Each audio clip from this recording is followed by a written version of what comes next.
Hello, this is going to be a very short video explaining how to use Recordsearch.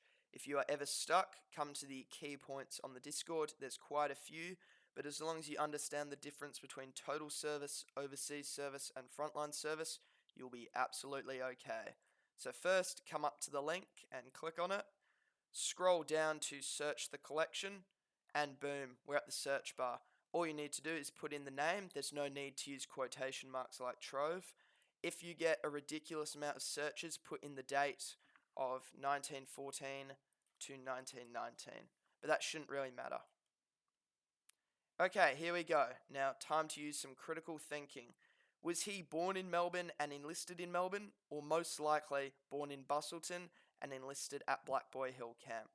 Black Boy Hill is where all West Australian soldiers were enlisted.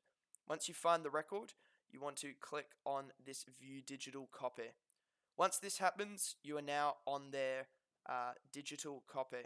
Come back to the Discord, go to Create Soldier, and click on the Soldier Information Sheet. You can open this up, and these are all the details you will need to fill out.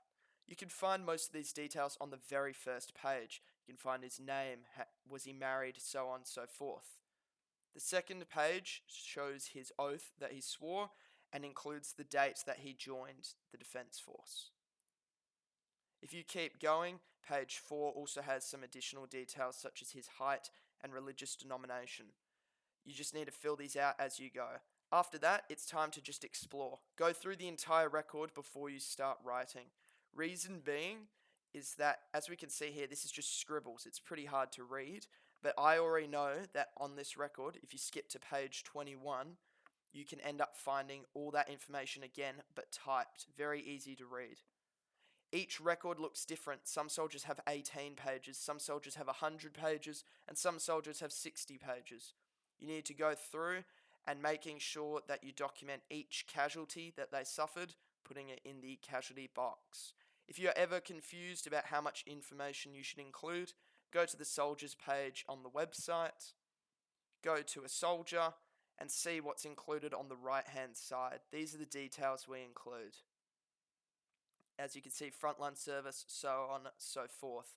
If you want to figure out the battle honours and awards that he was entitled to, you can click on the Battle Honours Guide and the Honours and Awards Guide. Additionally, if you want to know how much you need to write as a paragraph format, for this entire soldier's story, most of these paragraphs are from before the war and after the war. The only thing I included during the war is this. You don't need to include much, just 1 to 3 paragraphs of his service, unless his service was truly spectacular. And that is pretty much all there is to it to using Recordsearch.